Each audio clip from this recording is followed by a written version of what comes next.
The joint partnership between Foxconn and Vedanta, it appears that Foxconn, Karthik, has now pulled out. Does this mean that India's semiconductor mission plan takes a jolt? Or is it? Not really. I think Minister Ashvini Vaishnaw has very clearly stated on record, and in fact his quote has been carried in most papers today, that it does not dent India's semiconductor vision for semiconductors and semiconductor fabs to be made in India. So I think it perhaps could be seen as a jolt to Foxconn itself wanting to invest more in India and conduct more semiconductor operations, manufacturing in India. But even that I would take with a pinch of salt, simply because it was a joint venture, and the two players in that joint venture, which is Taiwanese company Foxconn and Indian company Vedanta, just deciding to end that joint venture with Vedanta buying the investment of Foxconn and continuing with its own plans of manufacturing semiconductor fabs in Gujarat. I think the only change has been that there were 28 nanometer fabs, which apparently are far more complex to manufacture, far more complex to produce. I think that plan has now been revised to 40 nanometers. So from 28 nm, it has moved to 40 nm, and that should perhaps be easier for Vedanta to manufacture on its own. Remember, both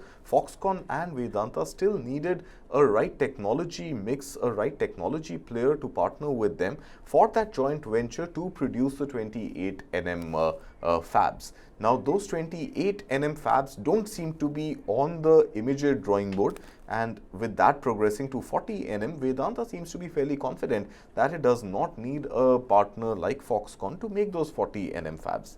Now, Foxconn on its own accord continues to be invested in India, and it is one of the few companies that does manufacture even Apple products in India. So as far as even investments in Indian manufacturing go, I think Foxconn is well invested. Vedanta, as we very well know, is a company which engages in natural resources and mining of natural resources. So when you talk about the whole value chain, the whole supply chain of raw materials, eventually value addition on those raw materials and making something tangible like semiconductors in this case, and not just semiconductors, even panels, even end panels that go on electronics, right? Something similar to, if I'm not mistaken, Amit, what Applied Materials wants to make in India.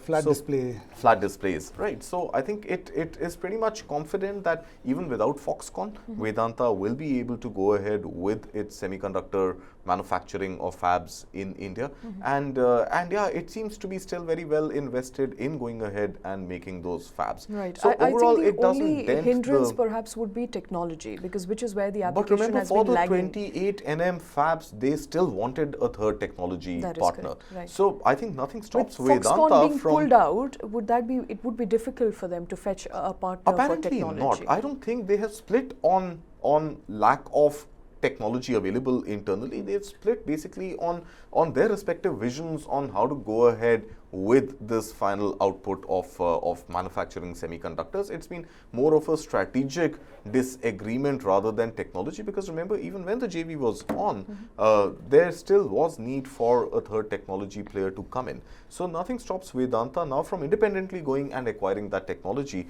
or forming another partnership for a technology transfer or a purchase of technology when it comes to manufacturing semiconductor fabs in India. So overall, I think the semiconductor story can still not be written off from what I read, and I think Minister Ashvini Vaishnaw is fairly confident that the 76,000 crore rupee outlay on semiconductors is yet up for grabs, and it should attract more investments. Remember, Micron was one of the semiconductor manufacturers which did agree to come and manufacture in India. In fact, that MOU also got signed when Prime Minister Modi was in the US. So overall, I see India and Gujarat particularly as a state encouraging some semiconductor production. But of course, this is a long drawn process, and it's not that you sign an MOU today, or you sign up for a joint venture today, or you even invest and seek that investment subsidy from the government and set up plans for manufacturing. It's not that you will start seeing output in a couple of weeks or months. This is a long drawn process. It is a new sector for India to get into,